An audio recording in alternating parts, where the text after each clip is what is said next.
This project Water was about 5 years in the making, and for it to have come into fruition or to come into my mind, I think I had to have gone through another process. And I did one, a long-term project, a 12-year project on oil.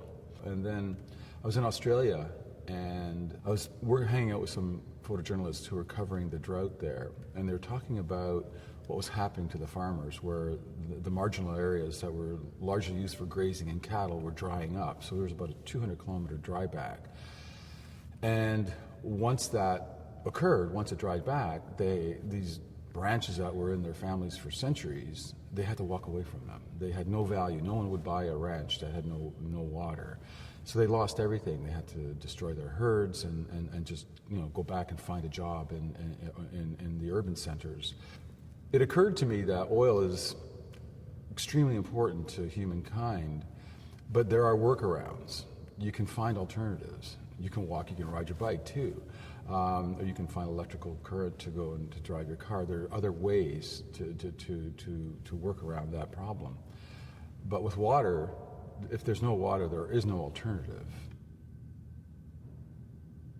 We can all understand landscapes. It's almost a universal language, and it doesn't need translation.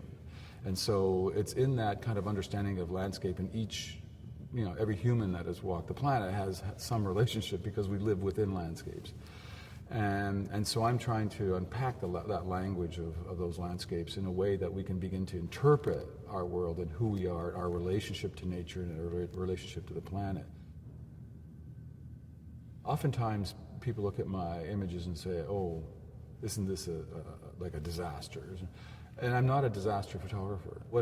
These landscapes are is they're all intentional. They're intended landscapes. They're not mistakes. This is what we create.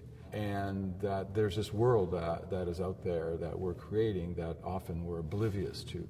I'm still interested in the landscape, but interested in the landscape of human systems, the things that we do out there at scale to provide for the kinds of lives that we have now built. For me, it's like searching, for those images that tell that human story about how we're, in a way, usurping the planet, using it to our benefit.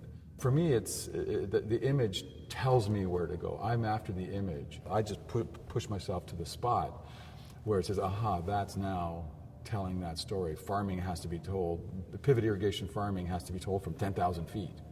I never shot from 10,000 feet, but that's the distance I had to go to get that.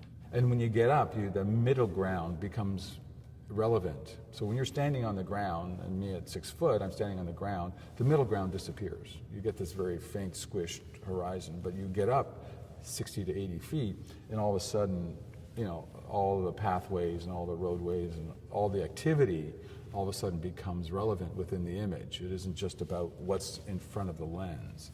And that's one of the real reasons I've often lifted up, because I'm interested in that middle ground, that description of how we put our world together and how we engage with that world.